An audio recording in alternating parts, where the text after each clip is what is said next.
Do you generally feel as if you're traveling on the right road? If you look at your life right now, would you think, yeah, there might be some course adjustments left and right, but I do feel as if I'm on the right road. Just pause for a minute. Let me ask that again, not in a tricky way, but is there anything different that you can control that you would change about the road you're traveling right now? That's a good question to ask before we do anything else in life. I remember a song from I think the '70s. One of the Beatles wrote it, John Lennon. How can I go forward when I don't know which way I'm facing? That struck me back then. I remember being on a youth retreat, and I was asked to give a sharing, a teaching, and I referred to that. I still remember where I was when I gave that in the basement of a church or in the gym of a church. And it struck me then, and it does now. You can't really go down a road. Well, you can, but what good does it do? I should say to travel. Like, let's say I would be to right. Let's say right now I'd start up the engine, go that way. It might not take me where I want to go. So I wanted to just pause. I know you're busy. We're all busy, but sometimes when we're busy, we just keep traveling. Did you ever travel down the wrong road in real life, an actual road trip? Did you ever accidentally go the wrong way? Did you ever did you ever actually go the wrong way for a long time on a trip? Either you or maybe someone in your family who was driving. Remember, did you ever feel frustrated about it? Were you ever part of a trip in which you're trying to count down the miles? You're tired, achy, you know, the rest stops keep piling up and you look at the sign, whatever your goal is, this many miles away. What? It's still 400 miles? We take some long road trips. It's it's hard to add on miles and then you have to retrace. Did you ever miss an exit? Do you know that feeling about missing an exit? That happened to Kathy and I. It happened to Kathy and me, I should say. Oh, maybe a year ago. No, well, it doesn't really matter. Last fall, I think. And we were in a construction area and it was hard to get off and we missed the exit. It was one of those deals, heavy traffic. We wanted to get on our way. And it was in Indiana, I believe. We were headed up to the Great Lakes. We were actually going to see some more lighthouses in the upper part in Lake Michigan and on Lake Michigan, in Michigan, and on Lake Huron. And there's a real neat set of lights. Our first stop was going to be Michigan City, Indiana. It has two lighthouses, and we had never seen them. We've seen over 100 lighthouses. So I missed the exit, and it wasn't really my fault. Just I think it was closed for construction, but most of the time it is my fault. I just sail past an exit, and I always hope that the next exit will be a mile away. But if you're in a very sparsely populated area, sometimes it'll say 7 miles next exit. So it can be really hard to go the wrong way for a long time. And if you sometimes it can be very long. And I once on the way to in the '80s, I drove with our then, let's say, was it four sons, three or four, all the way to Florida nonstop from Illinois. It was a 20-hour driving trip, not counting rest stops. And when I went through Atlanta, I remember seeing there was no like GPS back then. I actually it was through the morning hours. We went through Chattanooga maybe at 8 a.m. or Atlanta, hit Atlanta, and it sure took a long time on their circular interstate. And I thought, well, that's the second time I've seen that airport. I realized we went all the way around the whole city and saw the airport twice. Now again, wasn't GPS, but people often can do those things. We're so human, lovably human. Raising a big family, we know what it's like to have all sorts of human things happening, funny things happening. Kids do them, babies do them, but we still do them as adults. That child is still within us.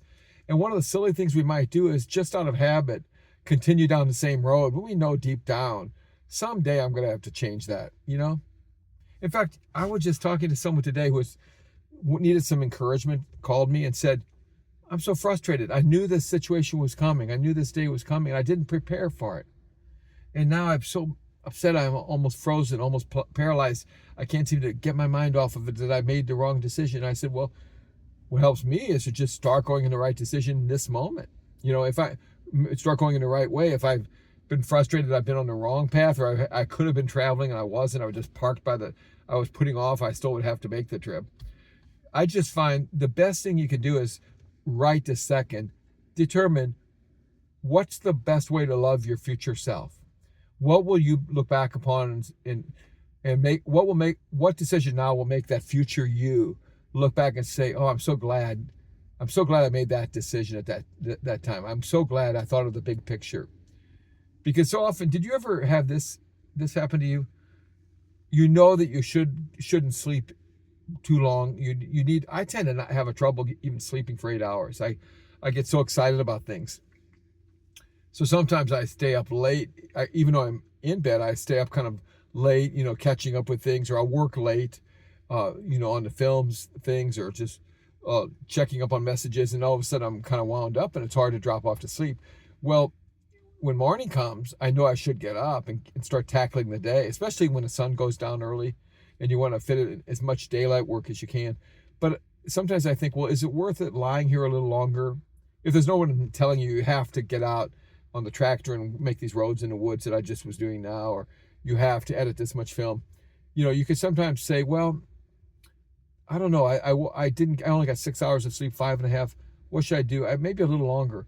But then others says, just think how much you'll appreciate it if you get a fresh start today. So usually I sort of balance it in the middle. And I'm always glad when I get up, or when you know you shouldn't eat that extra cookie or slice of cake, and your future self will thank you for it. So it just helps to determine as often as possible with God's grace. We're never going to we're not 100%, we're not perfect, but God's grace, determine as many decisions as possible that's going to take me farther down the road I want to go down. Because some people, we sabotage ourselves. Like people with, let's say, a commitment to be at your right weight, that you just might go back and forth, or somebody, everybody can fall down and go more slowly than you would like to. You might set high expectations. Oh, wow, I'm gonna drop this weight in 3 weeks, or I'm gonna finish this project and clean out the garage in it's 4 hours. In a month it might be the same. It might not be completed. But I do think that's different from underestimating. Is a little different from just totally being self-destructive and going in the wrong direction. At least the other is just a problem of over estimating wrongly. But at least you're going in the right direction. What I would do is, there are enough things built into life. Whoops, sorry.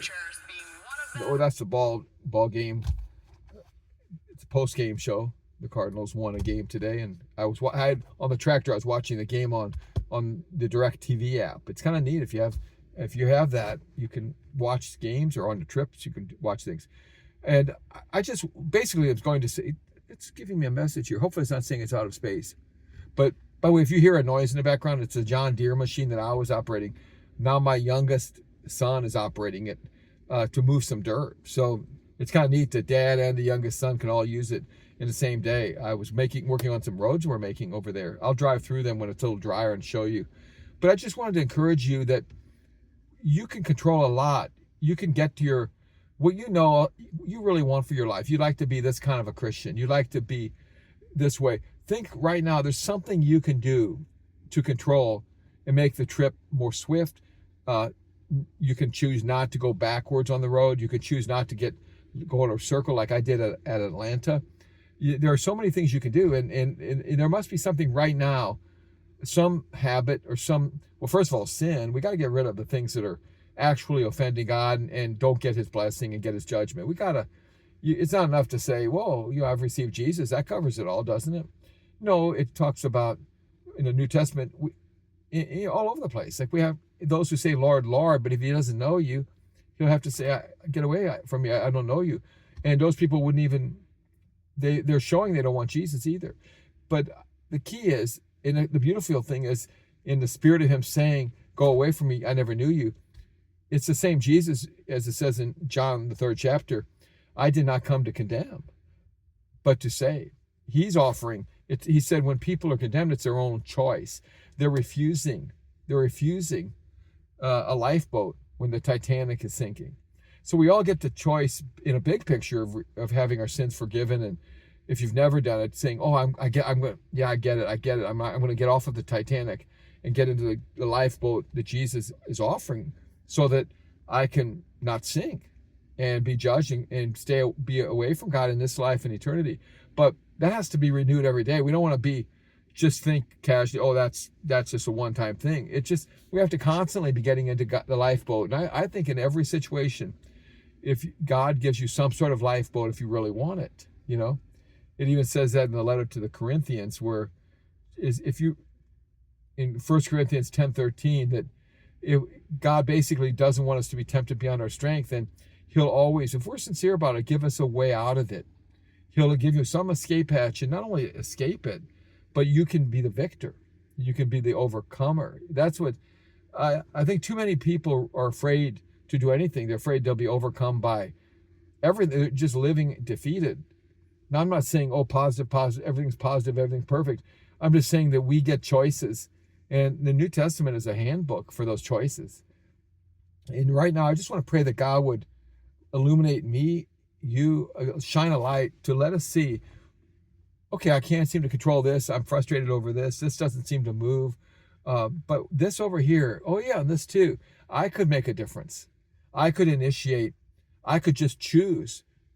I think the biggest thing is to always choose to line up with anything in God's word that you're not lining up with. Is there anything? Just like when something doesn't work, your dishwasher, your computer, your car, the first thing they'll tell you to do is check the basics, right? Well, is there gas in the car? Is the computer plugged in? Are you, is just basically, it's obvious, And so the key is, let's check our lives against the handbook. The basic thing is, are we living in sin? Is there anything known that we should be repenting of? Is there any area that we're aware of that isn't pleasing God, that we're consciously, either out of conscious disobedience or ignorance? Could that be the culprit? Let's just do some troubleshooting in our lives. We tend to sometimes blame other people, but why don't we take as much responsibility as we can? I mean, in America, a lot of people will protest, saying it's an unjust country, and, oh, I'm disadvantaged, I'm being persecuted.